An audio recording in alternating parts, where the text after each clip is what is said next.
উসমান হারুনি আল্লাহর বহুত বড় একজন ওলি। খাজা মঈনুদ্দিন চিশতি রহমাতুল্লাহি আলাইহি পীর, ওনার মুর্শিদ খাজা মঈনুদ্দিন চিশতি রহমাতুল্লাহি আলাইহির নাম তো আমরা অনেকেই শুনছি, ঠিক না? ওনার পীর যে এখন, তাহলে তিনি কত বড় পীর। উসমান হারুনি একদিন এশার নামাজের পর তিনি ঘোষণা দিতেছেন, ফজরের নামাজ যারা আমার পিছনে পড়বায় আমার সাথে জান্নাতে যাইবায়। ঘোষণাটা দিয়ে তিনি বলেন, কবরটা কিন্তু বড় গোপন কবর, এই কথাটা কেউ কারো কাছে বলতে পারবা না। যদি এই কথা কেউ কারো কাছে বলো তাহলে কিন্তু জাহান্নামে যেতে হবে। বলা মাত্রই মানুষগুলি সব নীরব নিস্তব্ধ হয়ে গেল।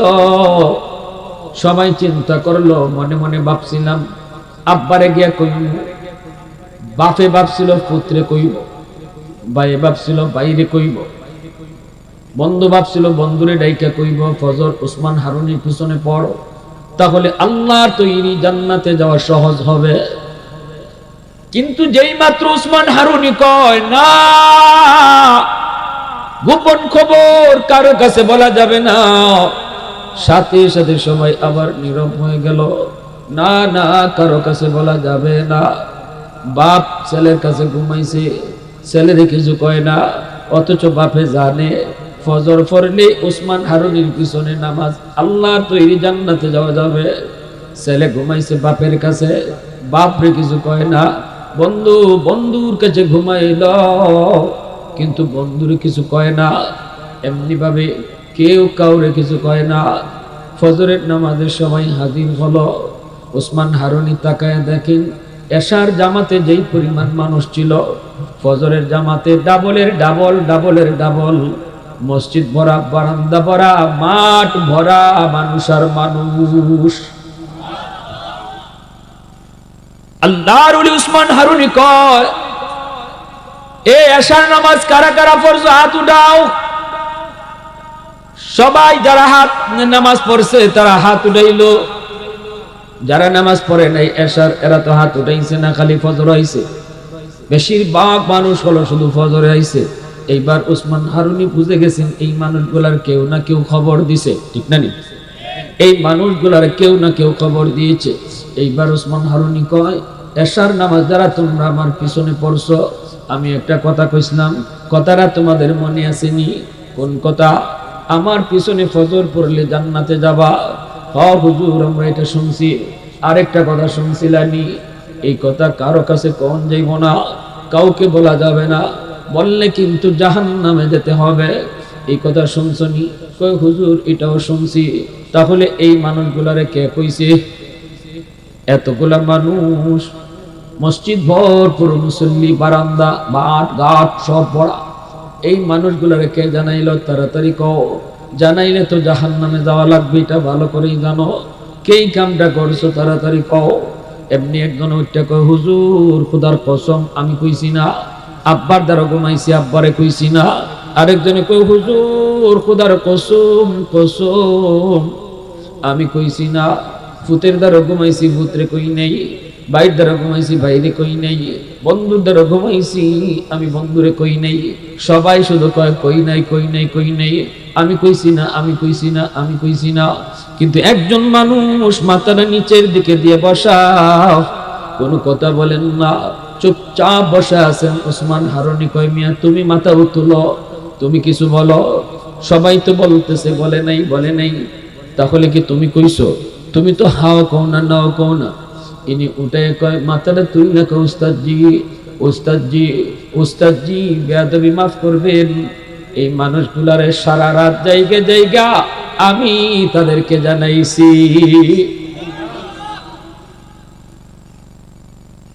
কেন তুমি জানাইছো? তুমি কি জাহান্নামে যেতে চাও? জানাইলে জাহান্নামে যাওয়া লাগবে, এই কথা শোনো নাই? কয়, হ্যাঁ হুজুর শুনেছি শুনেছি। তাহলে তুমি কেন জানাইছো? কয়, হুজুর আমি চিন্তা করে দেখলাম, যদি আমি কথাটা মানুষে না জানাই, তাহলে আমি একা শুধু জান্নাতে যাওয়ার সুযোগ পাই, অসংখ্য অগণিত আল্লাহর বান্দা জান্নাতে যাওয়া থেকে বঞ্চিত হয়। এরা সুযোগ থেকে বঞ্চিত হয়। আমি এটা মনে করলাম না, এটা হয় না, এটা স্বার্থপরতা হয়, এটা নিজের স্বার্থ বেশি দেখা হয়। আমার আল্লাহ তো চায় নিজেও বাঁচো, পরিবারও বাঁচাও, এলাকার মানুষজনকে নিয়ে জাহান্নাম থেকে বাঁচো। এই চিন্তা করে আমি গ্রামে গ্রামে হাঁটছি আর আওয়াজ দিছি, সারা রাত ধরে আওয়াজ দিছি, ও আল্লাহর বান্দারা, জান্নাতে যদি যেতে চাও আজকের ফজরটা উসমান হারুনির পিছনে পড়ো। কারণ ইনি এত বড় আল্লাহর ওলি, আগুনের ভিতরে ইনি জাপ দেয়, আগুন উড়ারে জ্বালায় না। আগুনের পূজারীরা কয়, কথা কইতে কইতে তোমরা দেখবাইনি আগুনের কোনো নিজস্ব ক্ষমতা নাই, আগুন চাইলেই জ্বালায় না, আগুনের মালিক ইশারা দিলে জ্বালায়, নইলে আগুন জ্বালায় না। আগুনের পূজারীরা কয় এটা বুঝি না, এত কথা বুঝি না। উসমান হারুনি কই বুঝতে চাও? কই হ্যাঁ বুঝতে চাই। সাথে সাথে আল্লাহু আকবার কইয়া আগুনের ভিতরে তিনি ঝাঁপ দিয়েছেন। আগুনের পূজারীর দল সবাই তাকায়া তাকায়া দেখতেছে উসমান হারুনি আগুনের ভিতরে, এত বড় আগুন দাউ দাউ করে জ্বলে, কিন্তু ওনার গায়ে লাগে না, পশমটাও আগুনে জ্বালায় না। আবার তিনি আগুনের ভিতর থেকে বেশ কিছুক্ষণ থাইকা আল্লাহু আকবার কই আগুন থেকে বেরিয়ে আসলেন। সমস্ত অগ্নি পূজারীরা মুহূর্তের ভিতরে কালেমা পড়ে মুসলমান হয়েছে। আরে কুজুরা কো আল্লাহু আকবার। তাহলে আমরা কি বুঝলাম? আগুন নিজের কোনো ক্ষমতা নেই, আগুন আগুনের মালিকের কথায় চলে, ঠিক কিনা? জোরে কও, আরো জোরে কও, ঠিক কিনা? আগুন তার মালিকের ইশারায় চলে বিদায় আজকে 11 দিন 12 দিন যাবত আমেরিকার লস অ্যাঞ্জেলেস আগুনে জ্বলে, হলিউড আগুনে পড়ে জ্বলে ছাই।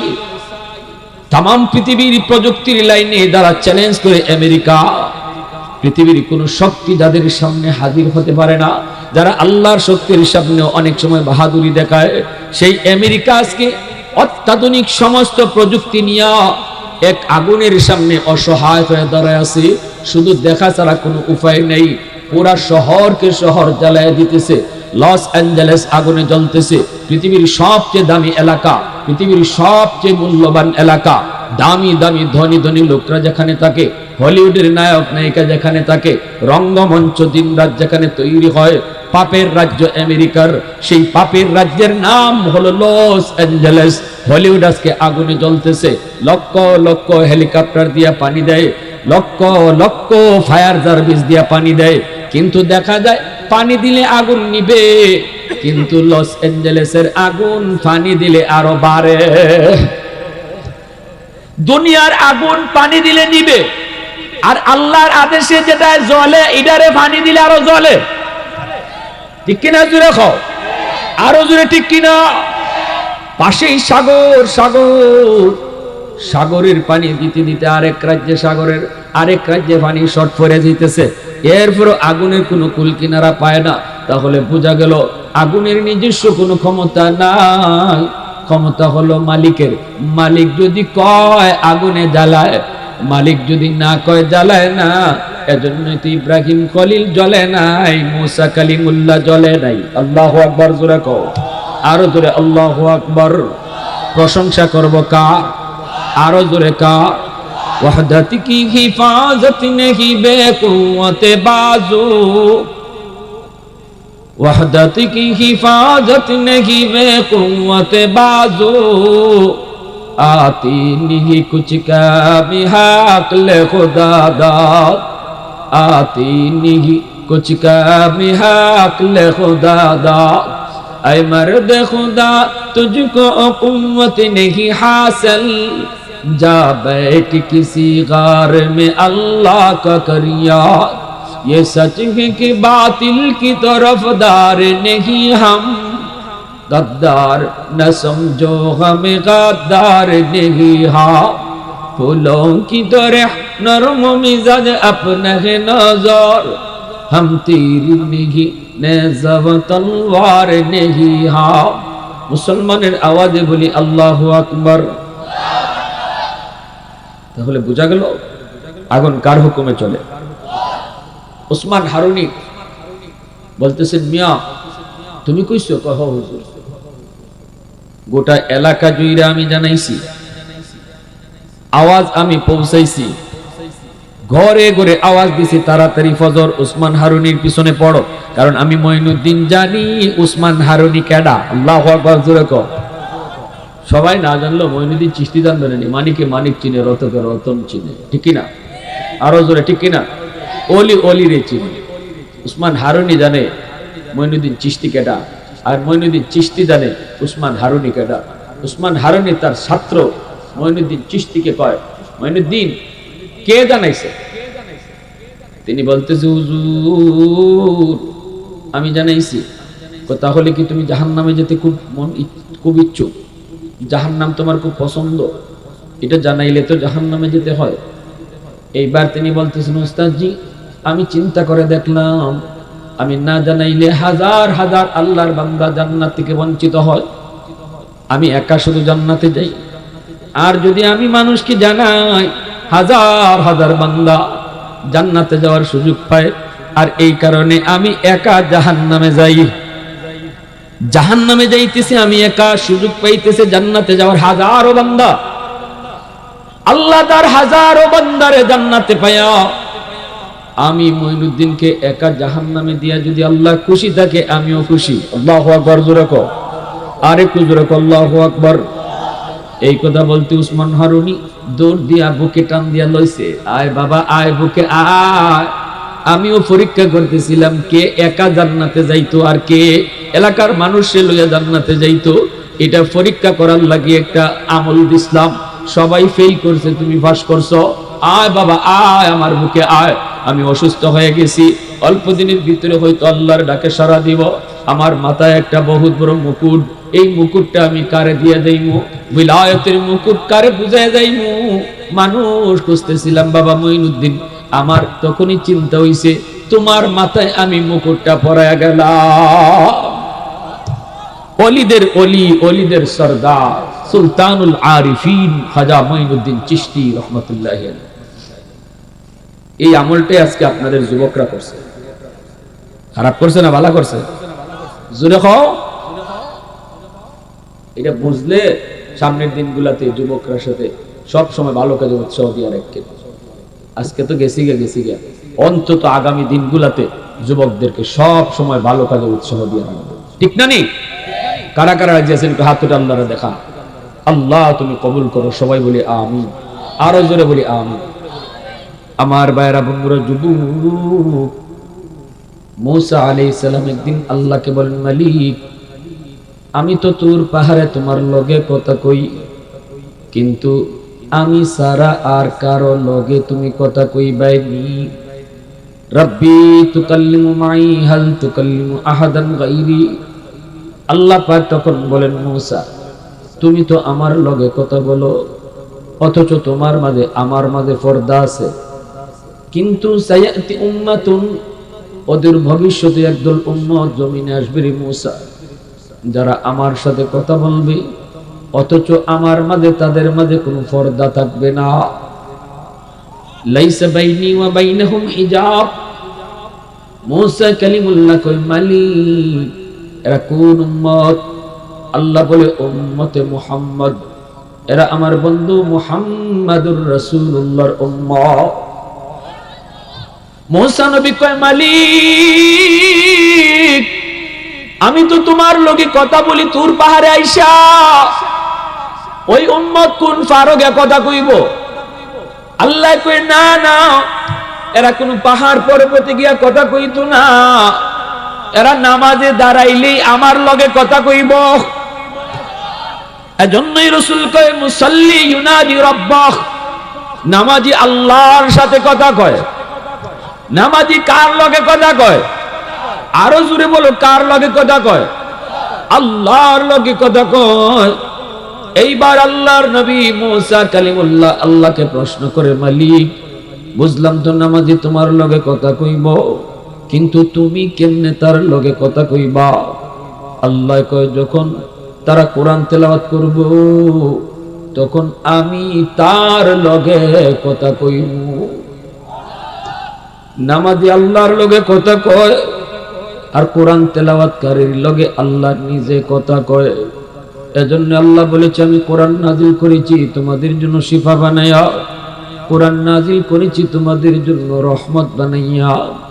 যেই করে কোরআন তেলাওয়াত বেশি বেশি হবে, এই ঘরে আল্লাহর পক্ষ থেকে রহমত নাজিল হবে। যুবক, যেই সমাজে মাদ্রাসা থাকবে, যেই সমাজে কোরআনের প্রতিষ্ঠান মাদ্রাসা থাকবে, সমাজের মানুষ মাদ্রাসাকে কদর করবে, এই সমাজটাকে আল্লাহর রহমতের চাদর দিয়ে ঢেকে রাখবে। যেই সমাজের মানুষ উলামায়ে কেরামকে মহব্বত করবে, যেই সমাজের মানুষগুলা সন্তানকে হাফেজ আলেম বানাবে, আল্লাহ ওই সমাজটাকে আযাব গজব থেকে হেফাজত করবে। সুবহানাল্লাহ জোরে বলেন, আর একটু জোরে বলেন সুবহানাল্লাহ। এজন্য বলি কোরআন বহুত বড় নিয়ামত আল্লাহ পাকের পক্ষ থেকে। যেই ঘরে কোরআন তেলাওয়াত হয়, এই ঘরে রহমত নাজিল হয়। স্বামী স্ত্রীর ভিতরে আল্লাহ মহব্বত বাড়ায় দেয়, ভাই ভাই আল্লাহ মহব্বত বাড়ায় দেয়, বাপ বেটার ভিতরে আল্লাহ মহব্বত বাড়ায় দেয়। এ আমার মা বোনেরা খেয়াল করে শুনো, স্বামীর সাথে ভালোবাসা নাই, মহব্বত কম। পানি ফোরার জন্য ফরে যাও, তাবিজ আনতে ফরে যাও, ঘরে তুমি কোরআন তেলাওয়াতের আমল চালু করো রে যুবক। ও আল্লাহর বান্দি, ঘরে কোরআন তেলাওয়াতের আমল চালু করো। আল্লাহ নিজে বলছেন তিলাওয়াতের উসিলায় ঘরে আল্লাহ রহমত নাজিল করে। সুবহানাল্লাহ। অল্প দিনের ভিতরেই দেখবা স্বামীর অন্তরে আল্লাহ মহব্বত ঢাইলা দিবে। বাপ বেটায় মিল নাই, কোরআন বেশি বেশি তেলাওয়াত করো, ঘরের ভিতরে বাপ বেটায় মহব্বত আল্লাহ নিজে বাড়ায়া দিবে।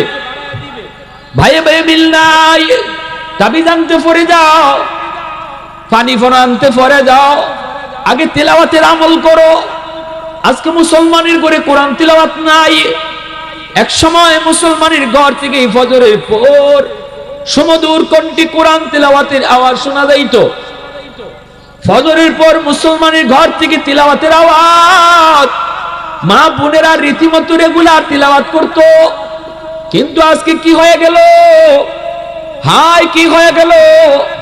তিলাওয়াতের টাইমে মোবাইল টিপা শুরু করি, তিলাওয়াতের টাইমে আমি ফেসবুক দেখি, তিলাওয়াতের টাইমটা আমাদের মোবাইল তিলাওয়াতে চইলা যায়। এজন্য আজকে মুসলমানের ঘরে রহমতের দরজা বন্ধ। আজকে আমার ঘরে টেলিভিশন টিভি টাইম মতো চলে, আমার ঘরে নাটক টাইম মতো চলে, আমার ঘরে সিনেমা টাইম মতো টেলিভিশন অন হয়। অনেক মা বোনেরা ইন্ডিয়ান নাটক স্টার জলসা দেখার জন্য টাইমের আগেই দেখা যায় ভাত রান্না শেষ, রান্না বন্ধ হয়ে দিন শেষ। কি ব্যাপার আজকে আগে ভাগে শেষ কেন? কয় আমার স্টার জলসার টাইম হয়ে যেতেছে। টাইম আছে স্টার জলসা দেখার, রুটিন আছে আমার কোরআন, রুটিন আছে আমার টেলিভিশন ছাড়ার, টেলিভিশন ছাড়ার টাইম আছে, কিন্তু কোরআন তেলাওয়াতের টাইম নাই। আওয়াজ দেখো ঠিক কিনা? কেন আজকে সমাজে অশান্তি, ঘরে অশান্তি? কেন আজকে ভাই ভাই মিল নাই? কেন আজকে ঘরের মধ্যে অশান্তি, স্বামী স্ত্রীর ভিতরে মিল নাই? সমাজে তালাকের পরিমাণ বাইরে গেছে কিনা জোরে কই না? শহরে বন্দরে তালাকের পরিমাণ বাইরে গেছে। কয়েকদিন আগে আমার এক বন্ধু নতুন মাত্র ওই যে কাজী হইছে, নতুন কাজী হওয়ার পর কয় ভাই 15 দিন হইছে আমি কাজীগিরি লইছি। এই 15 দিনের ভিতরে আমার সর্বপ্রথম লেখালেখি শুরু হইছে তালাক দিয়া। বিয়া ফরানি লইয়া আমার কাম শুরু হইছে না, আমার কামটা শুরু হইছে তালাক লেখা লইয়া। আর এই পর্যন্ত 15 দিনে মনে হয় 20টার উপরে খালি তালাকের কাগজ লেখন লাগছে। কি শুরু হইল, কি গজব হইল, কি গজব হইল? কই এর মাঝে আবার আরো কষ্টের খবর আছে। আমি বললাম কি তা? কই যতগুলা তালাক আইছে এর মাঝে অধিকাংশ তালাক হইল বউয়ে জামাইরে তালাক দিছে। তালাক কেডায় দেয়? তালাক দেয় জামাইয়ে, ঠিক না নি? হ্যাঁ নাকি তা সুনামগঞ্জে উল্টা আছে নি? তালাক দেয়, এখন তালাক উল্টে গেছে, এখন জামাইয়ে তালাক দেয় না, বউয়ে তালাক দেয়। কেন লাগি? বিয়াও উল্টে গেছি, এজন্য তালাক উল্টে গেছে। যে জমানায় জামাইয়ে তালাক দিত, ওই জমানায় জামাইয়ে বিয়া করত। আর এই জমানাত বউয়ে তালাক দেয়, খেল লাগি বিয়া উল্টে গেছি, এখন জামাইয়ে বিয়া করে না, বউয়ে বিয়া করে। আপনারা এটা জানেন না নি? আমি নিজের কানে শুনছি, মেয়ের বাপে মেয়ের বিয়ার ব্যাপারে আলাপ করতে আমার মেয়ের বিয়া করাইতেছি, মেয়ের বলে বিয়া করাইতেছে, আর পুত্রে বিয়া করাইতে পুত্রে বিয়া দিতেছে। বিয়া করে কেডা আর বিয়া বয় কেডা? আমরার জমানায় যে জমানায় তালাক দিত জামাইয়ে, এই জমানায় জামাইয়ে বিয়া করতো, এজন্য তালাকও জামাইয়ে দিত। আর এই জমানা তাইয়া বিয়া করে ব্যক্তিনতে আর তালাকও দেয় ব্যক্তিনতে। জানি না, এটা আপনাদের গ্রামের অঞ্চলে কথা কইতেছি না, এটা শহরের নিয়ম কইতেছি। শহরে, গ্রামে কখনো এই বাতাস আইছে না, এটা শহরে চলছে। এই যে তালাক সংখ্যা বাড়ছে কেন লাগে? এখন কি পরিমাণ অশান্তি অশান্তি অশান্তি, অশান্তির শেষ নাই। ফোন কয়টা ধরবো আমরা? আমি তো ফোন ধরিই না, সহকারী ফোন ধরে। হুজুর মাহফিলের লাগে যে পরিমাণ ফোন আয়, এর থেকে বেশি আয় ব্যক্তিদের ফোন পেলে। হুজুর হুজুর কিছে, সহকারী ধরে কি হয়েছে? হুজুর আমার জামাই আমার বালা হয় না। কিতা হয় না? বালা হয় না। তাবিজ দিন, পানি ভরা দিন, ইতা দিন, হিতা দিন। আমি কইতে তুই কিতা কস? কয় আমি, আপনি তো কইছে নই, বেশি বেশি কইতাম কোরআন পড়তো। আমি কই বেশি বেশি কোরআন তেলাওয়াত করো, তাইলে আর তাবিজ পড়া লাগতো না, পানি ভরা লাগতো না, অটো আল্লাহ করে রহমত দিয়ে দিব। কিন্তু ইডা মানতে রাজি না তো আমরা, এটা মানতে রাজি না, ঠিক না নি? পানি ভরা হুজুরে দিব, খামইতো না। কামইব কেমনে? আমার ঘরে তো তিলাওয়াত হয় না, টেলিভিশন চলে, রহমতের দরজা বন্ধ, গজবের দরজা খোলা। হুজুর যে ফানি পড়া দিছে, এই ফানি পড়া তো আমার ঘরে গিয়ে হামাইবার দরজা খোলা হয় না। কারণ কোরআন তিলাওয়াত পড়া যে ফু দেওয়া হয়, এটা তো আমার ঘরের গজবের দরজা দিয়ে ঢুকবে না। আমার ঘরে রহমতের দরজা খোলা থাকলে তাবিজকে ঢুকবো। তাবিজ কি হুজুরে মন গড়া করে ফু দিচ্ছে? তাবিজ তো কোরআনে আয়াত করে ফু দিছে, আল্লাহর কোরআনে আয়াত। এটা তো রহমতের দরজা ছাড়া ঢুকবে না। আমার ঘরে রহমতের দরজা লাগাই, তেলাওয়াত হয় না, বউ করে না, জামাই করে না, জিফুতে করেন না। দিন যায়, সপ্তাহ যায়, মাস যায়, রমজান আইলে কোরআনের সাথে আমরা আর সাক্ষাৎ হয়, ঠিক না নি? কিন্তু টেলিভিশন ডেলি চলে না, চলে না। এখন হুজুরে পানি পড়া দিন, আমার ঘরে গিয়া আমার তো খাম হয় না, খাম হইতো কেমনে? ঘরে গিয়ে ঢুকবার জায়গা পায় না, ওখানে আইয়া কিতা সব দোষ হুজুরে। পরের দিন আইয় বেটার দোকানে হামাইয়, কয় নাই রে, নাই নাই, আগের মেসাব নাই, ওইসিনি খাম, আগের মেসাব নাই, সব নকল। ওখানে কি হইছে? আগের মেসাব হলো আসলে অরিজিনাল, ফু দিত ডাইরেক্ট অ্যাকশন। আর এখন কয়বার যে গেলাম হুজুরের দ্বারা পানি ভরা লইয়া, জামাইয়া খালি আগের থেকে আরো বেশি ভিড়ায়, ঠিক না নি? পানি ভরা যেমন রিঅ্যাকশন হইলো, ভিড়ায় আরো বেশি। তে এই যে দোষটা দিল হুজুরের, এটা তো হুজুরের দোষ না, গন্ডগোল লাগাইছে আমি। আমার ঘরে নাই তেলাওয়াত, আমার ঘরে চলে টেলিভিশন, আমার ঘরে চলে মোবাইল, আমার ঘরে গান বাজনার আওয়াজ হয়, রহমতের দরজা আমি লাগাই তো রাখছি, সিল মাইরে তো রাখছি, আর গজবের দরজা খোলা। হুজুরে পানি ফোরা ঢুকতো কে খুলবা? গন্ডগোল লাগাইছি আমি, আর দোষ দেই হুজুরে। রোগ হইলো আমার জমিনও, আর চিকিৎসা দিতেছে আসমানও। আগুন লাগছে আমার শেরপুর, পানি লইয়া যায় ফরিদপুর। কুশিয়ার আর সব পানি ফরিদপুর ডাললো তো শেরপুরে আগুন নিকতো না, ঠিক না নি? আগে দ্বার হলো, যে জমানায় মুসলমানের ঘরে দরজা খোলা আসিল, এই জমানায় তো ফুতে কাম হইছে। ওই গরফুর হিসাবে ফু দিয়া গেছেন, আমরা উস্তাদরা কইছেন গরফুর হিসাবে ফু দিয়া যাইতা ফুকরির মাঝে। ফুকরি বুঝেননি আপনারা? দেখো ফুকুর রে কয় না নি, সিলেটি ভাষায় কইলাম ফুকরি। এই ফুকুরের মাঝে ফু দিয়া যাইতা গরফুর হিসাবে, আর কইতা এখান থেকে পানি নাও। হাজারে বিজারে মানুষে বোতলে বইরা পানি নিত, খাম হয়ে দিত। কাম হইব না নি ভাই? ওই সময় তো তেলাওয়াত, ফজরের পরে মুসলমানের ঘরের পাশ দিয়ে গেলে কোরআন তেলাওয়াতের আওয়াজ শোনা যেত। এক বেচারা লন্ডন থেকে আইসা, হুজুর আমার একটা খাস ফু দিন। হুজুর এই ফুকুরের মাঝে ফু দিয়া যায় না, আমার কিতা কিতা জানি করে। হুজুর এখন তো কেন লাগে তোমার ফুকুরে ফু দিয়ে যে এই ফুতে তোমার এটি নয় না? কই একই নয় হুজুর, ইফারের ফু হিফার যায় তো হুজুর। ওখান থেকে কিতাব পড়তাম, খোঁজদের আমার একটা জগের মাঝে খাস ফু দিন, আমি লন্ডন থেকে আইছি বড় শখ কইরা। তো হুজুর কইতেছেন যে তুমি কাছের কি আনছো? জগ আনছি। কি জাত জগ? খাজের জগ। ধরো দুই হাত দিয়ে বালা করে যাতে ধরো। বেচারা দুই হাত দিয়ে এমনি জাতা দিয়ে ধরছে। আর গরফুর সাহেব গেছেন, আমরা উস্তাদ এগুলা ভাসে আসলা তাই কই আমরা নিজের চোখে দেখা সাবে গিয়ে খালি কই বালা কইরা ধরো মিয়া, চাইতে ধরো। হুজুর ধরছি তো হুজুর, আর কি বাদ দুই হাত দিয়ে ধরছো নি? জি। গিয়া দিছেন ফু, আর ফু দেওয়ার লগে লগে খাসের জগ ঠাস ঠাস করে ফাইটটা সব পানি মাটি। সুবহানাল্লাহ জোরে কও। আল্লাহর কালামের আসর আসেনি না নাই? আরো জোরে কই আসেনি না নাই? আজ থেকে 300 বছর আগের একটা 350 বছর আগের বাস্তব ঘটনা। বিশ্ব মানচিত্রে একটা দেশ আছে মালদ্বীপ। ওই মালদ্বীপের মানুষ সব ছিল হিন্দু, মূর্তি পূজারী।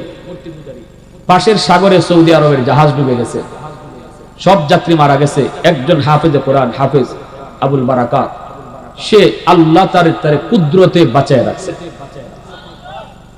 আল্লাহ যারে বাঁচায় কেউ তারে মারতে পারে না, আর আল্লাহ যারে ধরে কেউ তারে সময় দিতে পারে না। ঠিক না নি? 17 বছর ধরে সময় পাইছই, কিন্তু আল্লাহ যখন ধরছই তখন যাইতেছি গারে এই কথা নেতা হলটা হয়ে যাবার সময় পাইছে না। কত পুলিশ অফিসার হতে হয় আর আমি গেছি গে যাইবার আগে হয়ে যেত, তে তো আর মানুষ মারি না। ঠিক না নি? কয় খালি যদি হয়ে যেত যাইতেছি গে, তে তো আর মানুষ মারি না। কারণ এটা কইব কেমনে? চান্স দেন আল্লাহ। আল্লাহ যদি ধরে টাইম দিত না, গড় হামাইবা। ঠিক না নি? জোরে খাও। আল্লাহ যদি ধরে টাইম দিত না, ঘর থেকে বাইরিবা। ইদান নামই আল্লাহর ধরা। ইন্না বাতিশা রাব্বিকা লাশাদীদ। ধরা বড় কঠিন ধরা, ধরে না ধরলে আল্লাহ ছাড়ে না। আল্লাহর ধরা সহজে ছাড়ে না। হাসিনার ধরা না। আমরা ওই আপনাদের এলাকার সুরঞ্জিত বাবু তাই কইতা কয় বাঘের থাবা মিস হয়, হাসিনার থাবা মিস হয় না। বন্দুকের গুলি মিস হয়, হাসিনার গুলি মিস হয়। ও বাবা, কই গেল ডায়লগ? হল ডায়লগ গেল হল। এটা মানুষ, আর উপরে তখন কেডা? আল্লাহ। আল্লাহর ব্যাপারে এই কথা কও যে আল্লাহ ধরলে দুনিয়ার শক্তি নাই ছাড়াইবার। ঠিক কিনা জোরে কও। এটা হইছে নজি। অত বাহাদুরি করো কি? অহংকার আল্লাহ পছন্দ করে না। অহংকার শুধু একমাত্র আল্লাহকে মানায়। ঠিক কিনা? আমেরিকা অহংকার দেখাইছে তামাম দুনিয়ার সাথে। এবার আল্লাহ পানি খাওয়াইতেছে চুবাইয়া চুবাইয়া। ছায়া শুধু আগ করে রইছে, ফায়ার সার্ভিস ছায়া খেলে দেখতেছে। আমার ভাইয়েরা, বন্ধুরা, জেলেরা বের হয়েছে মাছ ধরার জন্য। মালদ্বীপের জেলেরা সাগরে বের হলো মাছ ধরার জন্য। বাস্তব ঘটনাটা শোনেন। ঘটনা লিখছেন বিশ্ববিখ্যাত পর্যটক আল্লামা ইবনে বতুতা। তার রিহলাতে ইবনে বতুতা নামক কিতাবের ভিতরে তিনি উল্লেখ করেছেন, জেলেরা বের হয়েছে। হঠাৎ করে জেলেরা তাকায় দেখলো কাঠের উপরে ভাসতেছে একটা সুন্দর বালক। দাড়ি উঠে নাই, মুছ উঠে নাই, চেহারা এত সুন্দর। অল্প বয়সে হাফেজে কোরআন। আপনারা দেখছেন নি? না দেখছেন না? দাড়ি মুছ উঠছে না, হাফেজ সব দেখছেন নি? তাহলে বোঝা গেল হাফেজে কোরআন হওয়া এটা বাহাদুরি না, এটা আল্লাহর একান্ত দয়া। চেয়ারম্যানের ফুলা ওইলেই হাফেজ হইতে পারতো না, এমপির ফুলা ওইলেই হাফেজ হওয়া সম্ভব না। কোটি কোটি টাকা বাপের মালিক, এই সম্পদ থাকলেই বাপ সন্তানরে হাফেজ বানাইতে পারতো না। টাকা দিয়া হরিণের চোখ কিনা যায়, কিন্তু টাকা দিয়া সন্তানরে হাফেজ বানানি যায় না। আওয়াজ আসতে কেন জোরে এখন? এই ছোট্ট বালক হাফেজ আবুল বারাকাত কাঠের উপরে ভাসতেছে। জেলেরা তার উঠাইল নৌকায়, মালদ্বীপের বাজারে তুললো বিক্রি করার জন্য। এত সুন্দর তার চেহারা, হবেই তো সুন্দর, কারণ বাড়ি হলো আমার নবীর দেশে সৌদি আরবের মানুষ। আরবের বালক সুন্দর তো হবেই, অনেক দাম চায়, বিক্রি করবে, কেউ কিন্তু সাহস করে না। একজন হিন্দু মহিলা, মালদ্বীপের সব মানুষ কিন্তু হিন্দু, সবাই তো মূর্তি পূজারী, সবাই তো অগ্নি পূজারী, সবাই তো তারা দেবতার পূজা করে। একজন হিন্দু মহিলার সম্পদের অভাব নাই, ওই মহিলায় ডাক দিয়া কয়, আমারে যত লাগে তোমরা নেও, টাকা নাও, কিন্তু ছেলেটা আমার বড় প্রয়োজন, কারণ আমার কোনো ছেলে সন্তান নাই, আছে শুধু একটা মেয়ে সন্তান। আমার মেয়েটারে বালিক হওয়ার পর, উপযুক্ত হওয়ার পর বিয়ে দিয়ে দিতে হবে, তখন আমাকে কে পালবে, কে খাওয়াবে? একটা ছেলের বড় প্রয়োজন, টাকা কত লাগবে বলো? জেলেরা যা চাইছে তা দিয়ে মহিলা কিনে দিল। এইবার হাফিজ সাহেব হিন্দু মহিলার ঘরে, হাফিজ সাহেব মহিলাটারে আম্মা কয়, মহিলাটাও তারে আদর করে, বোনটারও তারে ভাইয়া কয়, সেও বোনটারে বড় আদর করে। এইভাবেই চলছে রে যুবক, এইভাবে সুন্দর করে চলছে তাদের জীবন। হঠাৎ করে একদিন হাফিজ সাহেব দেখতেছি মায় কান্দে। মা তুমি কেন কান্দো? মায় কই, বাবা কান্নার কারণ হলো এই মালদ্বীপে প্রতি বছর সিডর হয়, জলোচ্ছ্বাস হয়, অসংখ্য অগণিত মানুষ মারা যায় পানির নিচে কইরা। জলোচ্ছ্বাস আইসা মালদ্বীপ শহরটারে পানির নিচে ডুবাইয়া দেয়। এই অবস্থায় বাদশাহ জ্যোতিষীদেরকে বলল, গণকদেরকে বলল, তোমরা গণনা করে বের করো, জ্যোতিষীরা জ্যোতিষী বিদ্যা পরে বের করো, কেন এমন হয়, কেন এমন হয়। ওরা তালাশ করে বলল, এটা একটা খবিস জিনের কারসাজি, এটা খবিস জিনের কাম। এর থেকে যদি মালদ্বীপে বাঁচাইতে হয়, তাহলে একটা সুন্দরী কুমারী মেয়েকে সাগরের পারে একটা রাম মন্দির, এই রাম মন্দিরে মেয়েটাকে রাতের বেলা দিয়ে আসতে হবে, সকালবেলা মেয়েটার লাশ পাওয়া যাবে, অর্থাৎ জিন এই মেয়েটারে খেয়ে ফেলবে, জিনরে ভোগ দেওয়া লাগবে, তবেই সিডর হবে না, মালদ্বীপ শহরটা রক্ষা পাবে।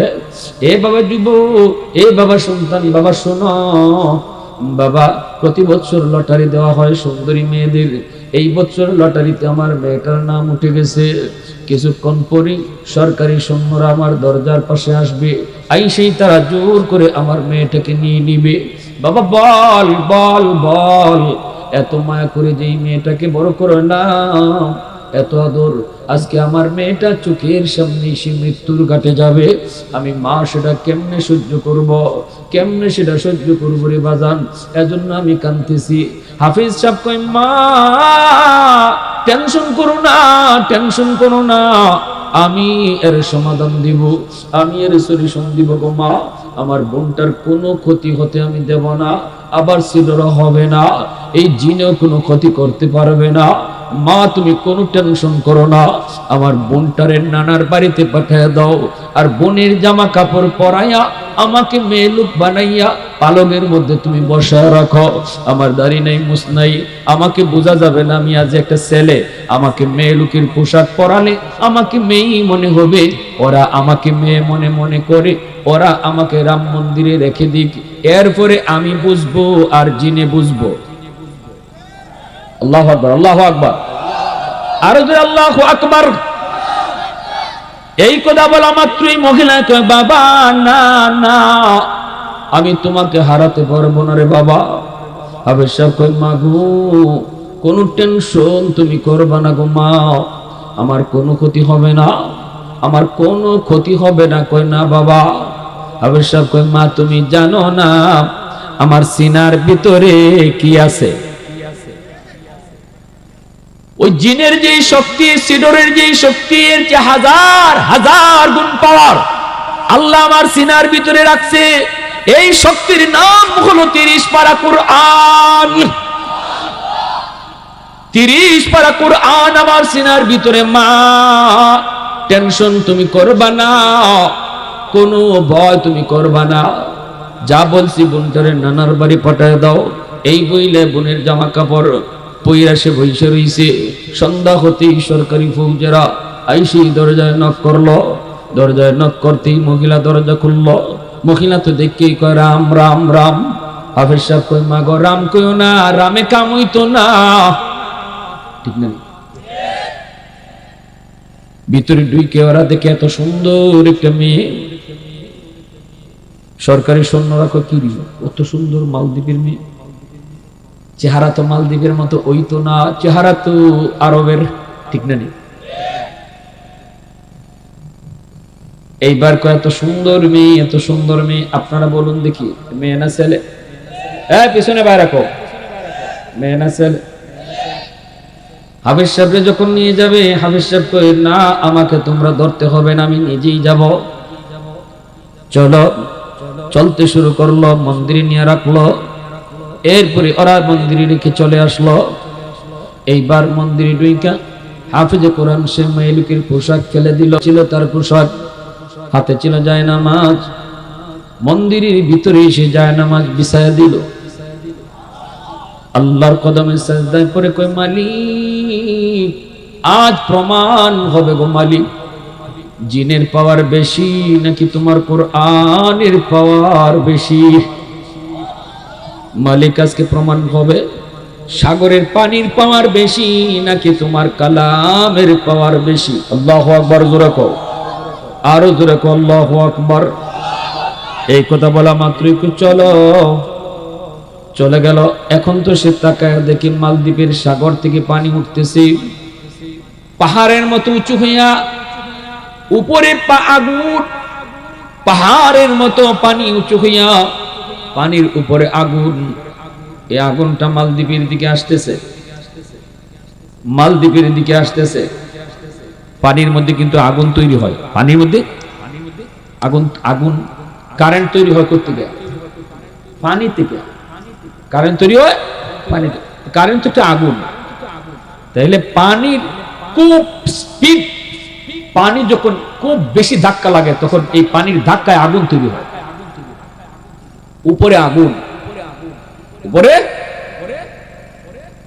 আসতেছে।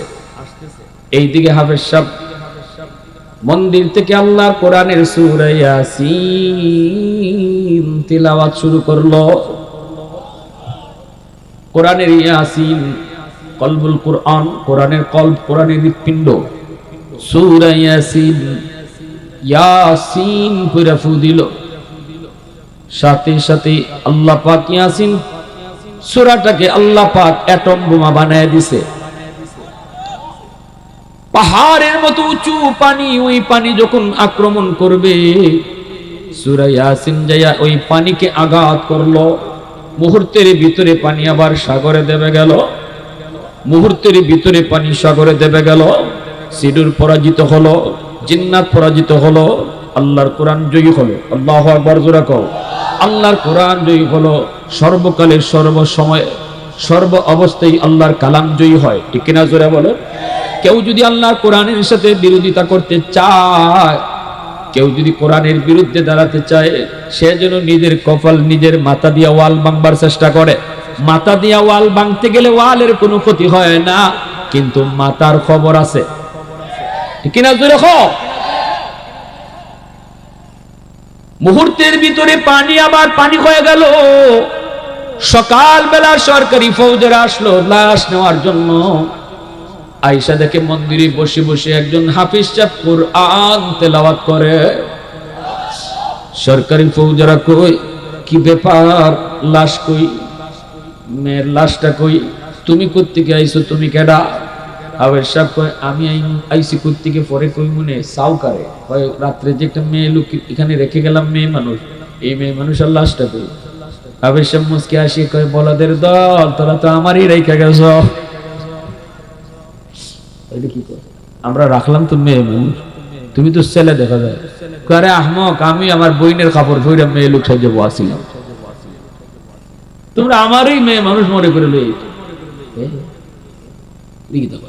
তো ওই মেয়েটা কো, আমার বোন নানির ভাতের ফিটা খায়, নানি বাড়ি, আর আমি বইনের কাপড় ফুরে বয়া ছিলাম, তোমরা আমার লই আইছো। তুই মরলি না, সিডুরও ওইল না, তোরে দিয়ে জিনি মারলো না। হাফেজ সাহেব কই, তোমরা কি মনে করেছো জিনে আমারে মেরে ফেলবে? আমার সিনার ভিতরে আল্লাহ 30 পারা কোরআন, আমি 30 পারাও লাগছে না, শুধু ইয়াসিন পুরা ফু দিছি। আল্লাহর কোরআনের ইয়াসিন জয়ী হয়েছে, জিন পরাজিত হয়েছে। সরকারি ফৌজেরা দ্রুত বাদশার কাছে চলে গেল, বাদশার কাছে চলে গেল। বাদশারে খবর দেওয়া মাত্রই বাদশাহ কয়, কও কি তোরা আমারে তাড়াতাড়ি নিয়ে চলো। বাদশাহ আসলো, আয়েশা হাফেজ সাহেবের কাছ থেকে সব বিবরণ শুনলো। এরপরে এই মালদ্বীপের বাদশাহ কয়, বাবা যদি এমনই হয় বাস্তব, তাহলে আমরা আর কেন হিন্দু ধর্মে থাকব, আমরা কেন অন্ধকার ধর্মে থাকব, আমরাও কালেমা পড়ে মুসলমান হয়ে যাব। তবে আগামী বৎসর এই টাইমে আমি নিজের চোখে দেখতে চাই তোমার কোরআনের পাওয়ার কোরআনের মুজিজা আমি নিজের চোখে দেখতে চাই। তুমি শুধু এখান থেকে থাকবা, আমরা সাগরের পারে দাঁড়ায় দাঁড়ায় দেখব। আগামী বছর এই তারিখে বাচ্চা মন্ত্রী পরিষদ লইয়া সাগরের পারে দাঁড়ায় রয়েছে হাফেজে কোরআন মালদ্বীপের এই হাফেজে কোরআন মন্দিরে। এইদিকে পানি উঠলো, হাফেজ সাহেব আল্লাহর কোরআন করে ফু দিল, নিজের চোখে বাদশাহ মন্ত্রী পরিষদ লইয়া কোরআনের পাওয়ার দেখলো। কোরআন জয়ী হলো, পানি পরাজিত হলো, জিন্নাত পরাজিত হলো, সিডুর পরাজিত হলো। সাথে সাথে বাদশাহ মন্ত্রী পরিষদ সহ এলাকার জনগণ সহ একসাথে হাফেজ সাহেবের হাতে হাত রেখে কালেমা পড়ে মুসলমান হয়ে গেল। আওয়াজ দিয়ে আল্লাহু আকবার। ওই দিন থেকে মালদ্বীপ পৃথিবীর মানচিত্রে একটা মুসলিম রাষ্ট্র। এর আগ পর্যন্ত ছিল একটা হিন্দু রাষ্ট্র, একটা মূর্তি পূজারী রাষ্ট্র। আজও বিশ্ব মানচিত্রে মালদ্বীপ একটা মুসলিম দেশ। ইতিহাস হলো হাফেজ আবুল বারাকাতের ইতিহাস। কে লিখছেন? বিশ্ববিখ্যাত পর্যটক আল্লামা ইবনে বতুতা, তার কিতাব রিহলাতে ইবনে বতুতা। প্যারে হাজিরিন, তাহলে আল্লাহর কালামের পাওয়ার আসেনি না? আরো জোরে আসেনি না নাই? এজন্য বলি ঘরে কোরআন তেলাওয়াত চালু করো, সব সমস্যার সমাধান হয়ে যাবে। পানি পড়ার জন্য আর কবিরাজের কাছে দৌড়তে দৌড়তে তো জীবনে বহু টাকা খাইছেন। আল্লাহর দোহাই আর কবিরাজের কাছে যাইতে হইব না। কবিরাজের নামে বহু ঠক, বহু বাটফার, বহু টাকা মারতেছে। ঘরের জিনভূত ছাড়াইতে চান, কবিরাজের কাছে যাওয়ার লাগতো না। খালি তিলাওয়াত করো, সূরা বাকারার তিলাওয়াত ঘরে চালু করো। আমি একটা কথা বলি আপনাদেরকে, ঘরে যে কজন সদস্য আছি, আমরা যদি একদিন সবাই বইয়া যদি কই বাবা বসো, আমি যদি আমার ছেলে মেয়ে বউ বাচ্চারে নিয়ে বইয়া বলি বাবা বলো সপ্তাহে 7 দিন, 7 দিনের মধ্যে কে কোন দিন কোরআন শরীফ পড়বার নাম বলো, বইলা যদি আমরা ডায়েরিতে উঠাই নেই, একটা রুটিন করে নেই, আগে নিজেরটা কই যে আমি শুক্রবারে তেলাওয়াত করবো বা শনিবারে আমি পারবো, মা তুমি কও কোন দিন পারবা, তুমি কও কোন দিন পারবা। এইভাবে যদি সপ্তাহে 7 দিন বাইটটা নেই আমরা পরিবারের সদস্যরা, বেশি লাগবে না, আধা ঘন্টা কোরআন তেলাওয়াত। কয় ঘন্টা? আধা ঘন্টা যদি কোরআন তেলাওয়াত করি, তাহলে দিনে অন্তত একবার হলো আমার ঘরে কোরআন তেলাওয়াত হইতেছে। এই আমলটা অন্তত কারা কারা করতে রাজি আছেন? একটু হাত উঠে আল্লাহ আল্লাহ তুমি কবুল করো। সবাই বলেন আমিন, আরো জোরে বলেন আমিন। অটো আল্লাহর পক্ষ থেকে রহমত করে আসবে, শান্তি সমাজে ঘরে চলে আসবে। আল্লাহ আমাদের সবাইকে তৌফিক দান করুন। সবাই বলে আমিন। ওয়া আখির দাওয়ানা আনিল হামদুলিল্লাহি রাব্বিল আলামিন।